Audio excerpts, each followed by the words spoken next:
ang kaning Cebu City ba, nakabantay ko na mga guba nga dalan na gani mga libaong, dapat usa na sa tuang bantayan jud na kanang pag-repair sa daan kay usa man na siya sa mga maka-traffic, no?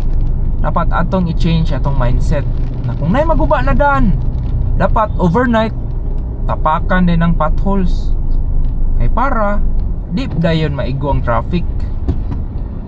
O kana, no? So usa na siya sa ato ang dapat i-review na process.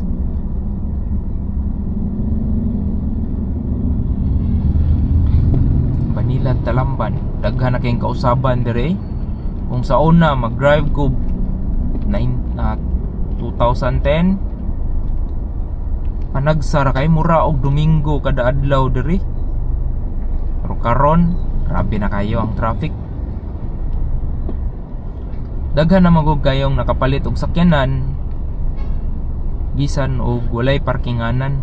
So sana sa tuang bantayan dapat unta, no, na kanang pagpalit og sakyanan is daghan jud dapat i-consider. Aside sa parking lot dito bangod sa ubang lugar, akong i-compare ha, nganong dili makapalit or dili ra ganahan mo palit og sakyanan ang taga laing lugar like Singapore is ang ilang mass transport system is reliable kayo. Then enough ra gyud ang ilang mass transport system na dili sila mahasol ba na ang ilahang mga dato. Instead of mo palit og sakyanan, mag-commute na lang ko, wa pa koy hassle, wa pa koy parking area, wa pa i-maintain na parking, wa pa koy i-maintain na maintenance sa sakyanan. Ya, sustainable ra kayo kay wala man kay i-worry. Limang ka kanang hidden gasto sa sakyanan, grabe kay na. For example, kana ni counterflow, mga hidden mga gasto sa sakyanan, no? Diri sa Cebu, panagsa na lang yung gayo ang free parking area na mall. Wa nagi free parking town diri na mga mall kay ginegosyo pud nila. Aside sa parking, mubayad kag maintenance, in which libo-libo po di mong maintenance sa imong sakyanan. Kung di nimo na i-maintain imong sakyanan, once mapurwisyo ka, magpanglitsi-litsi yuga.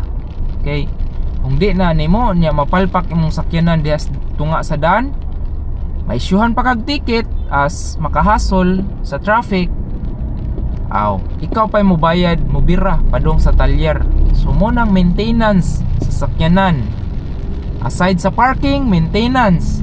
Unya ang monthly sa sakyanan, nagsugod na sila counterflow. So ang kanamin ang kuan monthly sa sakyanan, mahal king sakyanan ron, liman ka. Ang rush 1 million kapin na 1.1, karon 1.2 naman siguro this 2025. So muna, no, ang things na dapat i-consider ninyo sa sakyanan. Then aside ana, lisod na gyud kayo ang itag parking sa sakyanan. So moto parking, maintenance og gas. Okay, salamat og arilan sa ta kutob. Follow for more.